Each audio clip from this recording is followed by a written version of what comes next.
right, before I get started, I'm going to ask a simple question, and everybody has got to respond. How many of you would like to live to 100? Please raise your hand. No matter what? All right, turn to whomever's sitting next to you and explain why so many hands went down when I did the no matter what. Take a moment. Even if you don't know the person next to you, swing around.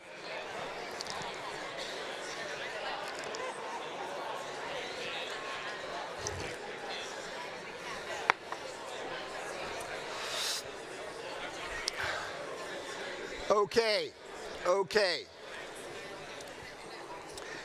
Keep that in mind. I've had a bit of an odd career. I initially grew up in Newark, New Jersey. I went to school to become a physicist.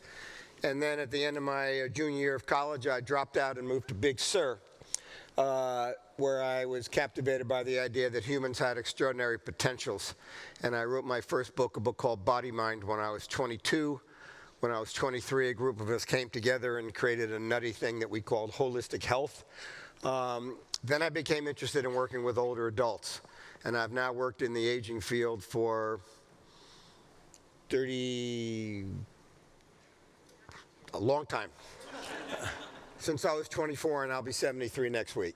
So it's been a lot of years. And what I've become captivated by is the extraordinary blend between medicine, science, psychology, politics, independence, as Jamie would say, interdependence.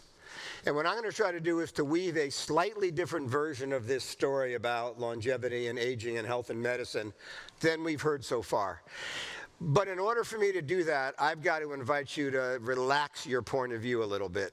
Because one of the things I've learned floating around these last few days is you guys are all really smart and you're on. You got a point of view and you're ready to sell it. So I'm going to ask you to take your point of view and just relax it. And let me try to tell you a slightly different version of this story. Okay. So we've been searching for this fountain of health for quite a long time. The basis of Taoism had to do with control of breath and control of identity in order to never get old. So this didn't start a few years ago with Peter Diamandis. This has been around a long time.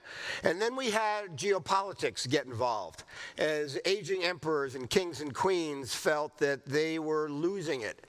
And so they sent ships out around the world to find fountains of youth. A lot of people think they were searching for real estate. They weren't.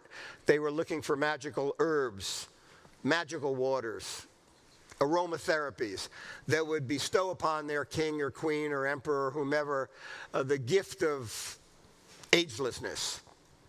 And then, of course, by the 16th century, we had the arrival of alchemy, which was not trying to turn straw into gold, but rather was trying to rid the body of its impurities. Alchemy led to chemistry, chemistry led to medicine, medicine led to our meeting here this week. But I would be remiss without pointing out that there was another technique that was used for over 1,000 years, leeching. Throughout much of history, it was believed that the single most effective technique to rid the body of illness or disease or aging was to put leeches on your body. How many of you have been leeched? Okay, so it's not that popular anymore. Truth of it is that the real breakthroughs occurred in the beginning of the 20th century. We began to build public health departments, cleaned our streets, doctors began to wash our hands, and all of a sudden the average life expectancy started to rise. And then the extraordinary breakthrough with antibiotics, and before you knew it, that diseases that would have killed our grandparents and their parents and their parents, you could get a shot for and be okay. And then, by the 1940s, we had another major event. How many of you aren't quite sure what this is a picture of? I went last. How many of you are totally sure you know what it's? All right, that's unusual, because if I was in front of a group of high school kids, they think this was like a video arcade. These were iron lungs. Poliomyelitis was rampant in the 1940s, and people lived in those iron lungs, and they looked at the world through a reverse mirror, and the belief was that in the future we were going to need more and lighter and more flexible iron lungs. I was lucky when I was 30, I did a book with Jonas Salk, and One night over dinner, Jonas told me the story about how in the 1940s there was a battle for how we're going to create cheaper, better, more commercially effective iron lungs. And Jonas's point of view was quite the opposite. How are we going to wipe this disease out, and I'm not going to make a nickel?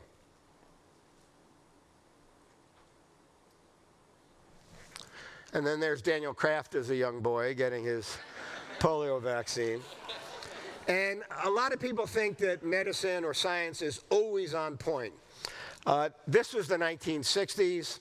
This was an ad campaign in which the lead spokespeople for Camel cigarettes were doctors. Then we had the arrival of self-care, appreciation and recognition of exercise and diet and nutrition and fitness. We broke the genetic code. And in a little while, I'm going to tell you what I think is going to come out of that. So far, not so much. But I think what's coming in the next few years is going to blow all our minds. And then the arrival of extraordinary pharmacopoeia. And then this horrible coronavirus.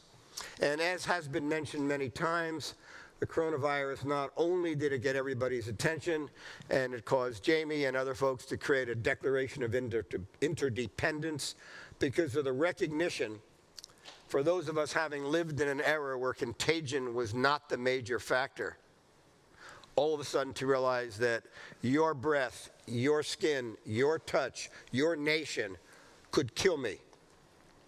So we're all in this together. But another thing that came out of coronavirus was speed.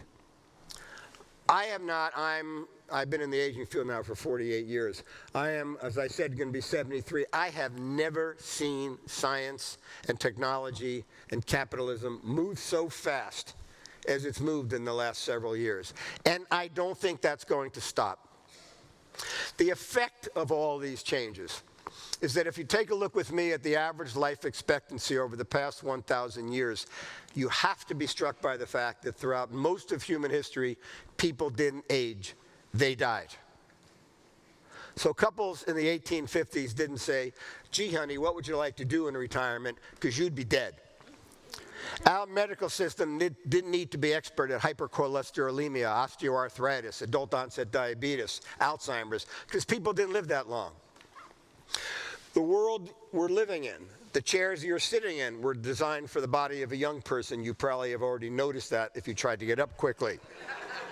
Length of time it takes the traffic lights to change, geared to swift movement patterns of young people. 90% of all the doctors and nurses in the US who graduated from medical and nursing school last year did not take one elective in geriatric medicine. We have a medical system that's geared to the young. If I back this up and show you the average life expectancy over the past 100,000 years, the plot thickens. Because medical anthropologists now tell us that throughout 99% of human history, the average life expectancy at birth was under 18. Now, I know we got demographers in the room, and I'm occasionally a demographer. I know that there have always been 50 and 70 and 90-year-olds, but not very many. As a result, 2/3 of all the people who have ever lived past 65 in the entire history of the world are alive today. And I've been studying older adults for almost 50 years, and I got to tell you, most of those older people are clueless about what they ought to be doing with their lives. So we've created a longevity without giving it a purpose. I spoke at a conference. It was actually an XPRIZE. I'm on the board at XPRIZE conference right before COVID, and Harrison Ford was the other speaker. And Harrison, who's a climate activist, said, we got to get all the kids in the world planting trees, save the planet. And everybody got up and cheered. And I had a private meeting with Harrison Ford afterward, and I did my fawning, and so great to meet you, and loved your movies. And I said, hey, there's 1 billion people right now in the world over 60, and nobody has tasked them with anything. Why don't you get them planting some trees? And you got to love the two answers. His first answer was, I never thought of that. And his second answer was, but who could possibly be of appeal to people over the age of 60? And I'm thinking, has he looked in the mirror? By the way, he's in every single TV show and movie that's come out this year, Harrison Ford. Let's build on the plot.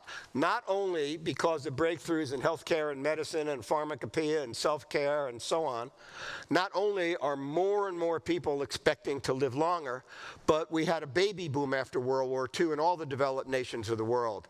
The United States, we had 76 million kids born. My son, who's 32, has been living in China most of the last decade. China had a 440 million person baby boom. And by the way, in 1950, the life expectancy in China was 40 years.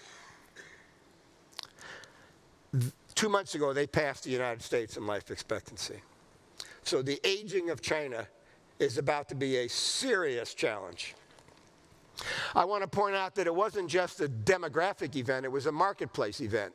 That every time the boomers migrate across the lifeline, being preceded by a small generation and then followed by a lower birth rate generation, every time they move across the lifeline, they pull markets alive. If you look at the 1950s from a demographic point of view, you have to be struck by the fact that, yikes, that would have been a great time to be in the J&J business. And J&J, I know we got J&J folks here. Their tagline was, "Babies are our business, our only business." Would have been a great time to be making Band-Aids. Would have been a great time to be Scott Forsman publisher, Tom, Dick, and Jane books. Would have been a great time to sell life insurance. Where are we heading? This is where we're heading.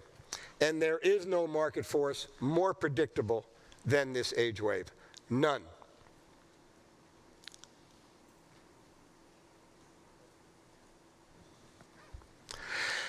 I also want to point out that our grandmas and grandpas, however wonderful they were, and I know Daniel Kraft's parents are here, however wonderful our moms and dads are, they come from another era.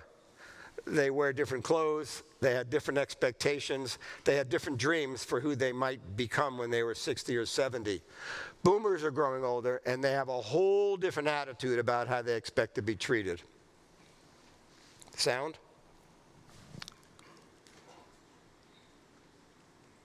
Sound? And we're not glowing and we're not hot, that we don't matter. I refuse to let a system or a culture or a distorted view of reality tell me that I don't matter. Yeah, this is not a generation where you're going to tell them, you're over, move to the sidelines. By the way, people will occasionally say to me, is this US or global? Here's the United States in the year 2000, and what you see is the darker the tone of orange, the older the population, particularly Italy and Japan. Look at the year 2020, and look at where we're heading. So this age wave is predictable, it's global, and it's coming. And the question in a moment I'm going to be asking is, are we prepared? And what version of aging are we creating? I have been struck, as I have been in this field so long, to all of a sudden these last 5 or 10 years to see everybody's talking about longevity now.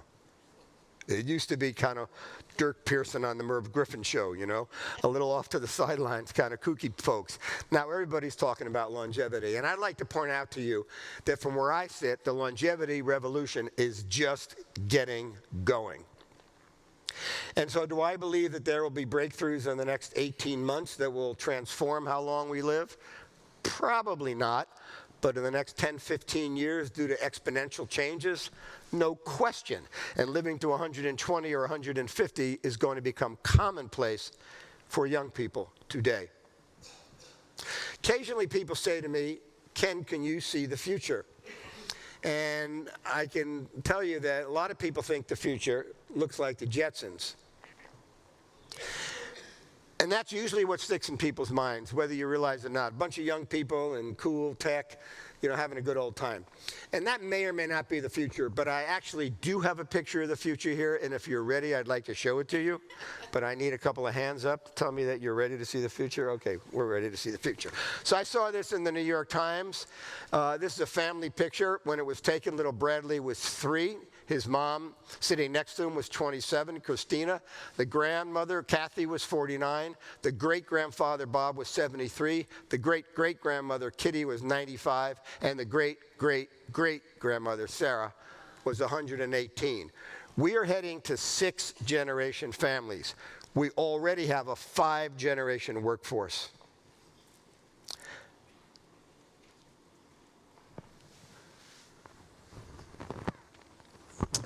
So when are we old? That's a really important question, because I could travel around the world and dial up and dial down economies by the age at which people wish to be thought of as old and get their old age benefits. Well, 65 was actually chosen in the 1880s by Otto von Bismarck, when the life expectancy in Europe was 45. So I was asked to do the commentary for CNN when John Glenn announced he was going to be going up into space a couple of decades ago at 77. And I watched the initial interviews, and they were all like poking at him. Don't you think you're a little old for this? And what if you have to go to the potty? And what if your head blows up? And I knew Glenn. I testified beside him in Washington, and he just wouldn't have any of it. He turned to these reporters and he said, hey, just because I'll be 77 doesn't mean I still don't have dreams.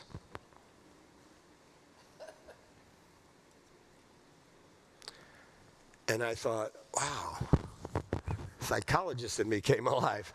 And I thought, wow, I think we think that only young people have hopes and dreams. And then you get to be 50 or 60 and you're supposed to be satisfied with how many of them you accomplished or fulfilled. And then you sort of wander off. What Glenn was saying, if you're going to live 90 or 100 years, the issue isn't so much can you live 90 or 100 years, but why? And who are you going to be? And might you even have a new purpose, or fall in love again, or play the guitar that you hadn't played for 40 years, or learn to dance, or write your first book of poems when you're 93, or have your best idea when you're 100. What's possible? I was taken by Roger Bannister back in the 20th century. I didn't know him, of course. He was earlier than my time. He was a medical student that broke the 4-minute mile in Great Britain. And nobody thought humans could ever run that fast. And within months of him breaking the 4-minute mile, kids all over the world started running faster. So I always enjoy seeing people like this. Sound?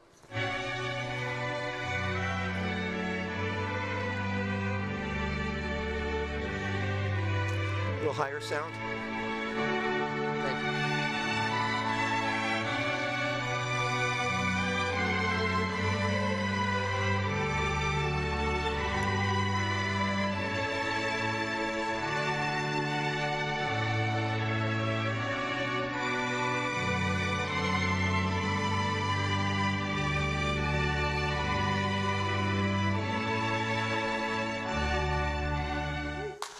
Yeah, really. And Daniel promised me he's going to come out with parallel bars and do that right after this session here. I was watching Top Gun a few months ago with my wife and realizing that whether you like Tom Cruise or not, he was 59 when he made that movie. When Wilford Brimley made Cocoon, he was 54.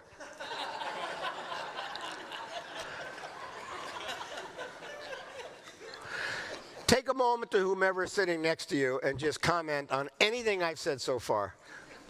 Please. Gee, when he said this, it got me thinking that. Anything.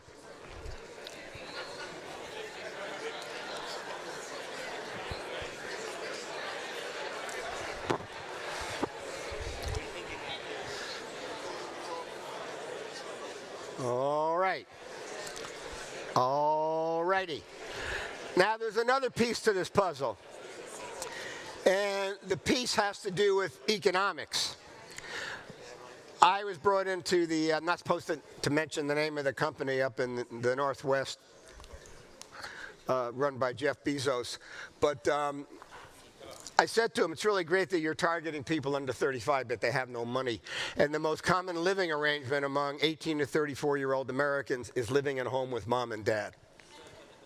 On the other hand, their parents and grandparents have the money, and you're ignoring them. They went into COVID with 76% of the total net worth. They came out of COVID with 79% of the total net worth. And just for some samples, 50-plus consumers are only 35% of the population, but they buy 51% of all the groceries, 52% of personal care products, 55% of physical therapy, 57% of health club memberships, 63% of all lab tests, 68% of OTC drugs, 74% of all the vitamins, and 77% of prescriptions. So the older population, whether you like them or not, whether you want to be one or not, that's where healthcare and health services and health consumption is concentrated. Now, here's where the plot gets interesting. We've got lifespan, or life expectancy, and then health span. And what we see in the United States is that there are 37 countries that live longer than we do. So, and I apologize for what I'm about to say. We do a really shitty job with our health care. I mean, honestly, for all the money we spend, to be 38th in the world in terms of longevity. And worse, our health span, the number of years that we live healthy, and that's the game here. How do we match our health span to our lifespan and then move them both up somewhat? Take a look at some of the details. We spend more, in some cases, I know we've got friends here from the Netherlands, twice as much per capita as is spent in the Netherlands, and 3-5 times as much is spent in some other countries to get what we call health. But take a look at this. Global life expectancy, shameful. This did not come up in one presidential debate over the last 20 years. And look at our health span, horrible. Now, I understand that many people, because a lot of folks are here because they're entrepreneurs and got startups or you're with companies, you can make a lot of money when people are sick and stay sick a long time. But that's not the meta story we're hoping for. So what we've got is a kind of an unhealthy aging. And, you know, there's all kinds of problems. And one of the weirdest things about all these problems is that we've created specialties for each one. So we do not have an orchestration of medical approach. We've got specialties. I understand them, and I see specialists. But understand from the user's point of view, or longevity's frame of reference, it's kind of maybe not the way to play. So the question ought to be, how do we match our health span to our lifespan at the lowest possible cost? A couple of months ago, I gave a keynote to 400 pension fund managers, and everybody had a device in their hand where they could do a poll. And I asked them, and they were highly educated, diverse, interesting, not old, people of all ages working. I asked this question: what's the scariest disabling condition in longevity? Here is the response. So, comparing diseases, which is worse, pediatric oncology or Alzheimer's, that's a dance I won't dance. But this is what's going on under the surface now. People have a mom, a dad, a cousin, an older brother, a wife, and they're starting to realize this is a scary, horrible disease. And from where I sit, you may not agree, but as I look out at the future, Alzheimer's, which takes down 1 in 3 people over 85, which is the fastest growing segment of the world's population, could be the sinkhole, social, economic, spiritual sinkhole that takes us down, unless we stop it. Back to Jonas Salk, by ending it.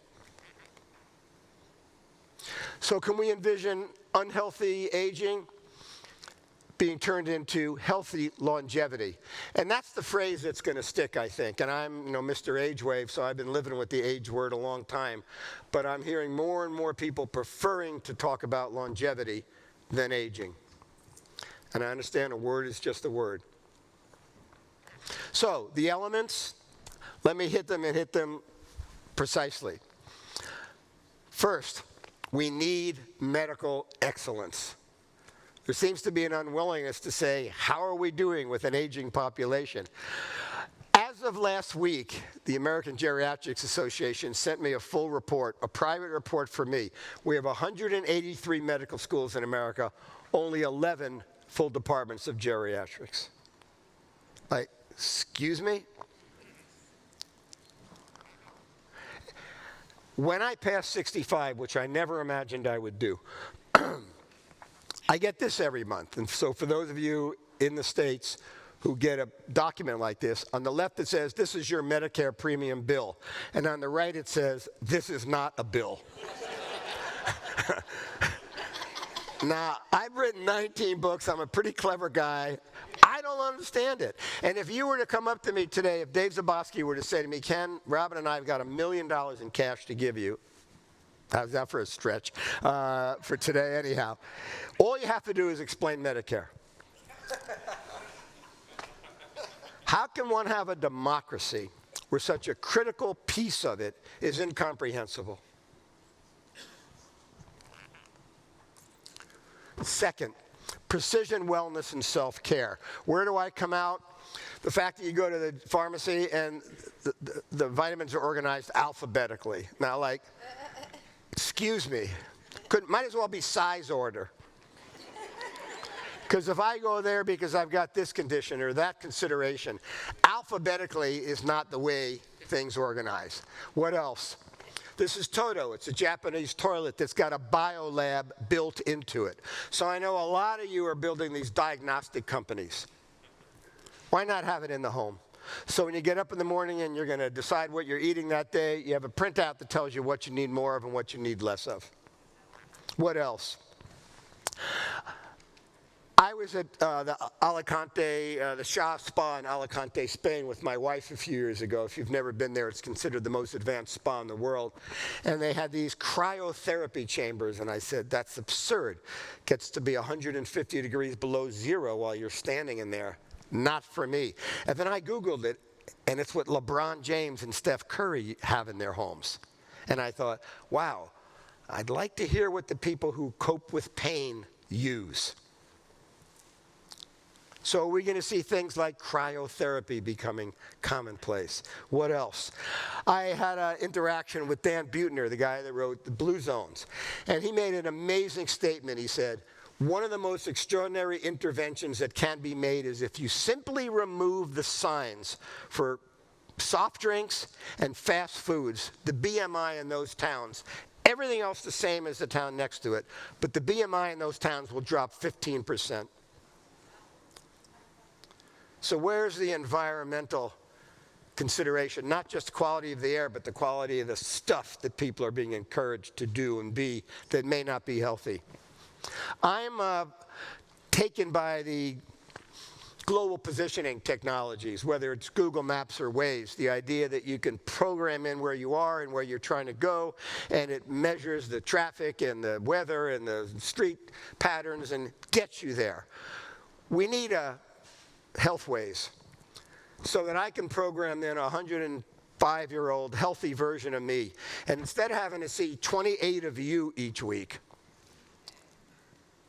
I'd rather have AI direct me to whether it's food or exercise or sleep or movement or relationships, some guidance that's real-time, smart, and always evolving.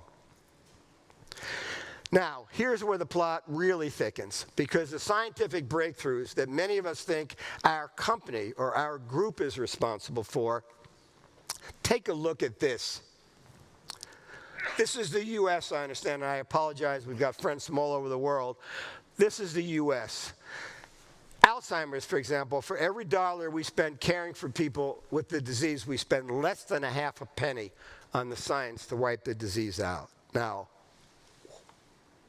what is that?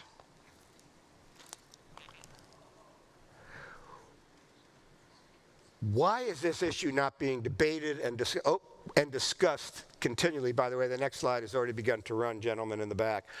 We don't want it to run. And people have said to me recently, oh, Ken, it's really great you're getting on the science bandwagon these days. And I've got this clip from the 1995, it's only a minute or so, White House Conference on Aging. We've got to fund a great deal of research. Please, I would hope that the future legacy to our children is not 12 million Alzheimer's patients. Although we need palliative and adult daycare, we need enormous amounts of money so that Alzheimer's, so that cancer, breast cancer, prostate cancer, arthritis, diabetes, osteoporosis will be diseases that have an end to them. This will not happen unless we fund research. Yeah, but it's like 30 years almost. You know, I mean, like, how do we learn how to be impactful as a group? Dave talked about who is your kin. If we organized to try to orchestrate a new healthcare system, we'd probably be more effective than each of us trying to do it as individuals. I'm captivated by all the attention going on these days to anti-aging pharmacologic substances. Now, do they work? Do they not work? I don't know, but man, is there a lot of discussion about them. I get asked about metformin every single day, and I'm not a doctor. What else? CRISPR. I am quite captivated by the possibility that the genetic code, as we learn to alter it, cut it, splice it, we can maybe do away with some diseases. Maybe cancer becomes a thing of the past. Can we imagine a world free of cancer? Can we imagine a world free of dementia? Can we imagine a world free of vascular disease or stroke? CRISPR could take us there. The fact that we might be able to gene splice these genes within jellyfish that are immortal is fascinating. I'm captivated personally, you may not be, by focused ultrasound. And how many of you are completely familiar with focused ultrasound? How many of you are not? Yeah, it's done within an MRI chamber. It's worldwide now, and there's 160 conditions going through clinical trials. It's rays of sound that pinpoint to the size of 1/10 the size of a blood cell. And they can zap cancerous tissue, prostate, breast cancer tissue, without any surgery, chemotherapy, or radiation. Rid the body of illness.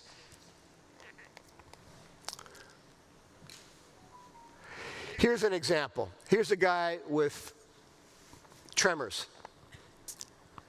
Before a treatment, again, it's just sound. Here he is after. Now, I don't know that this is going to be the cure-all for the future. But if we could put an end to chemotherapy and radiation and surgery, that would be amazing. If something worked better with less harm. Almost done. I'm totally excited by ARPA-H. I think that the DARPA model in the United States of like a Manhattan Project, gathering really smart, high-intention people, don't give them a profit incentive, give them a salary, and see if they can solve problems. Last, and people often leave this out. We did a survey this past year, and we asked people, what are they gaming for? Youthfulness or usefulness? More people said usefulness than youthfulness. But we don't talk about usefulness or purpose as much as perhaps we ought to. So we asked, are you happy, healthy? Do you have a sense of purpose? And the only variable this next slide looks at is whether you volunteered. And by the way, in the last 10 years in America, the average retiree watched 47 hours of television a week. And 76% of our retired population didn't volunteer 1 minute. The sociology of that is not geared for the future. So these are people who don't give or volunteer. They're doing okay. But those who do, the only variable that's different. And now, by the way, they don't have to be rich people or entitled people. Some of the most active volunteers in our country are people of modest financial resources. Here's a clip of a program with a group of South American kids trying to improve their English, partnered up with a retirement community in Chicago. And I'm almost done.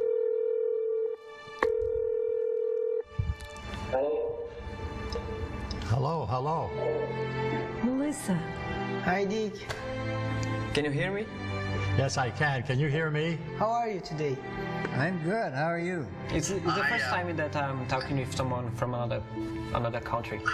I'm very excited to be doing this. I look like I'm only 25, but I'm 88. I'm living with my old brother. He has 23 years. Do you know, instead of saying he has 23 years, you could say he is 23 years old. I tried to go to Lollapalooza that we have next week, I think, in Brazil, but my mom didn't let me. You got a good mom. Good morning, dear Julia. Good morning to you. This is your dad? That's me and my wife. when we were young. Oh, you were good looking when you were young, and you're still good looking. If you could just dream and have whatever you want, what do you think you would like to be doing? I see myself in big family, with a beautiful wife. I want to thank you for this change of experience. You are incredible. Obrigado. You are my new granddaughter. And I love you. I love you too. And if you were here, I would give you a big hug. Oh yeah, let's hug. Oh. Bye. Bye. Right?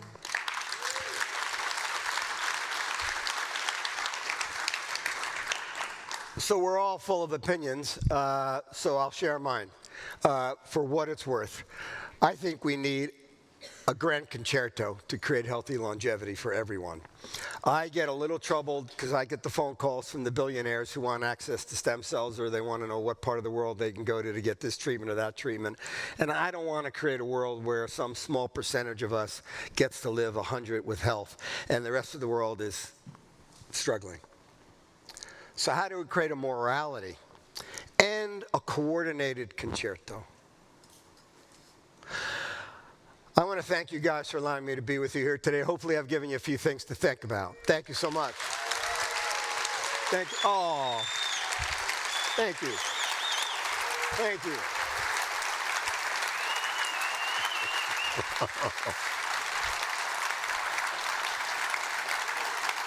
Thank you, Ken. Thank you. Thank you. Thank you. Wow. Wow. Wow. Wow. I'll take it. Thank you. So thank you, Ken, for volunteering to be here along with the rest of our volunteer faculty. One quick question. I mentioned yesterday my grandmother-in-law turned 104, and this idea of the social determinants of not just health, but of aging. Maybe you could just touch on that for 1 second. Yeah, we often talk about the biomedical or the digital information because we can capitalize on that. We can make a company from it. And I get it. I've done startups. I respect that. I've made money. But in fact, we did a survey in partnership with HSBC a few years ago in 20 countries of the world. We interviewed elders representing 2/3 of the world's population, those countries. And we asked them, what is the single most important variable for longevity? And in every single country, I don't care if it was Mexico, Brazil, Germany, Kuala Lumpur, they all said the same thing.